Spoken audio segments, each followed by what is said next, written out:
சென்னை வேளச்சேரியில் ஆக்கிரமிப்பு என்று கூறி மக்கள் குடியிருப்புகளை கையகப்படுத்தும் முடிவை தமிழ்நாடு அரசு உடனடியாக கைவிட வேண்டும் என நாம் தமிழர் கட்சி ஒருங்கிணைப்பாளர் சீமான் அவர்கள் அறிக்கையில் குறிப்பிட்டுள்ளார். அந்த ஒரு அறிக்கை தற்பொழுது வைரலாகி வருகிறது. அதாவது, திமுக அரசு பொறுப்பேற்ற கடந்த 3.5 ஆண்டுகளில் சென்னையின் ஒவ்வொரு பகுதியிலிருந்தும் பூர்வகுடி மக்களை வலுக்கட்டாயமாக வெளியேற்றும் பணியை தொடர்ச்சியாக செய்து வருகிறது. ஏழை மக்களிடமிருந்து நிலங்களை பறித்து பன்னாட்டு பெரும் முதலாளிகள், வடநாட்டு வியாபாரிகள், நில விற்பனையாளர்கள் ஆகியோருக்கு பல்லாயிரம் ஏக்கர் நிலங்களை திமுக அரசு தாரை வார்க்கிறது.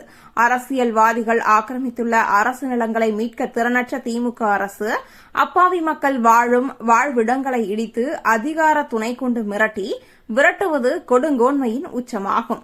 ஆகவே பூர்வகுடி மக்களை திட்டமிட்டு அப்புறப்படுத்தும் இதுபோன்ற கொடுங்கோன்மை செயல்கள் இனியும் தொடரக்கூடாது என்று திமுக அரசை வலியுறுத்துகிறேன் என்று நாம் தமிழர் கட்சி ஒருங்கிணைப்பாளர் சீமான் அவர்கள் தனது அறிக்கையில் குறிப்பிட்டுள்ளார். தற்பொழுது இந்த ஒரு அறிக்கையானது மிகவும் வேகமாக பகிரப்பட்டு வருகிறது.